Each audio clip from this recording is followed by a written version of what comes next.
Itanga mbali angandwani Parena reo fatika ndwani ambiance Itanga mbali angandwani Parena reo Sound Pictures.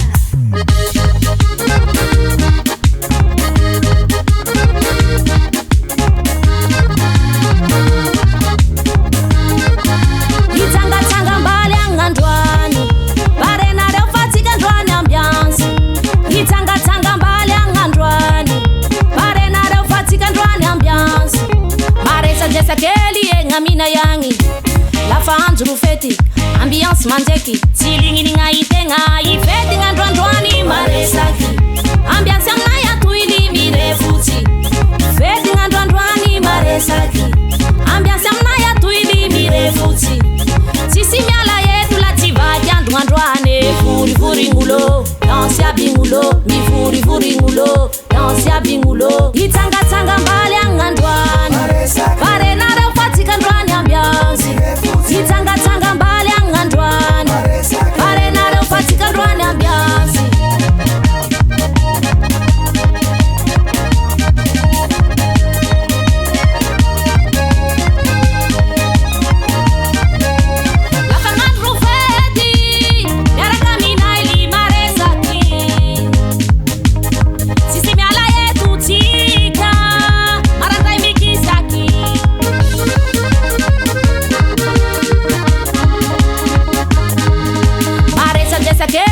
Amina yangi Lafa anjuru feti Ambiance manjeki Silingi ninga itenga Ifeti ngandwandwani maresaki Ambiance amnaya tuili mirefuti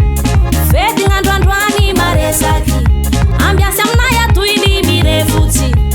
Sisi miala yetu lativaji andwandwane Furi furi ngulo Dansi ya bingulo Mi furi furi ngulo Dansi ya bingulo Itanga bwati angandwani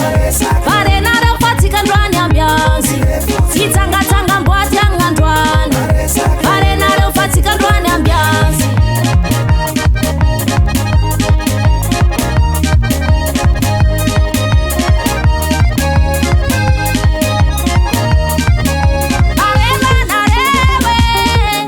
Ambiance ngandwani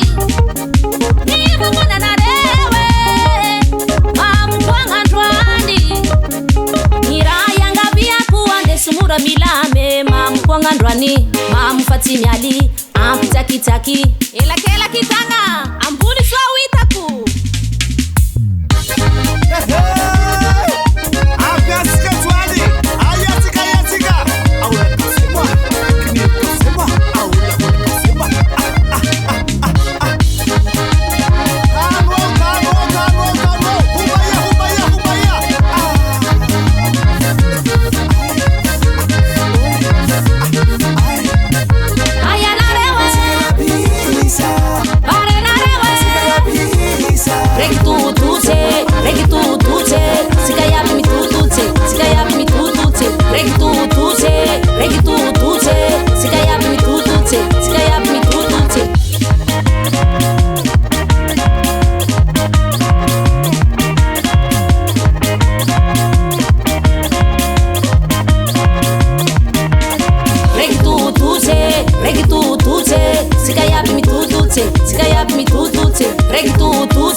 Sound Pictures.